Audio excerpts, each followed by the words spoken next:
Hello, I am Todd Kuhlmann, CCIM and President of KC Capital Commercial Lending.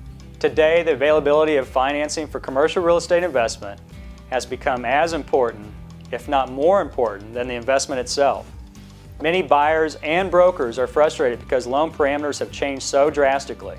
There will be over $1 trillion in commercial loans that will not be made this year because Wall Street buyers are not purchasing these loans.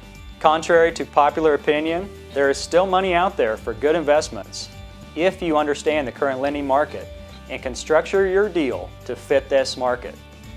By adhering to these recommendations, you can overcome many of the financing issues we face today. Just a few months ago, it was common to obtain 80% financing on apartments and commercial properties. Now, 75% is the maximum LTV for commercial deals, with many limiting the LTV to just 70%. There is even talk from Fannie Mae of changing their debt coverage requirement on multifamily from 1.2 to 1.25. These underwriting changes translate into more equity, which is more money down that the buyer will need in order to purchase a property.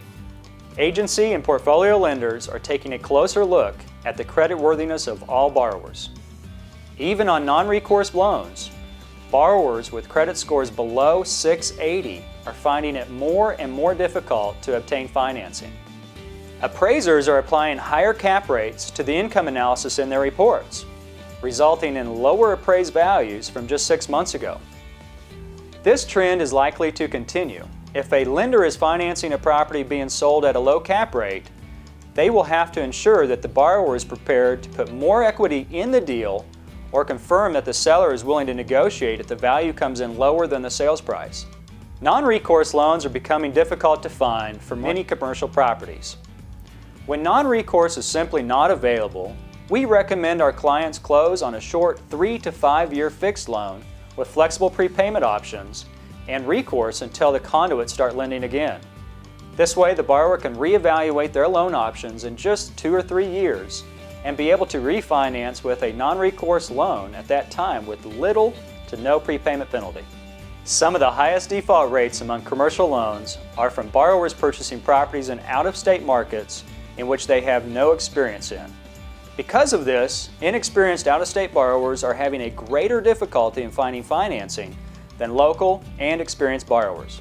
It is not believed that conduit lenders will be lending again for at least another year, hopefully by mid-2009.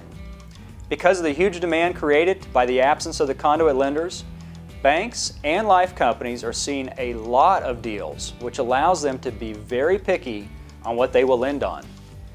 There are, however, still plenty of financing opportunities available for creditworthy borrowers financing fundamentally sound real estate investments. When you hear the news reports about doom and gloom, remember that most of this is regarding the residential subprime meltdown. Just like the credit crash of 1998, this tightened credit market will pass.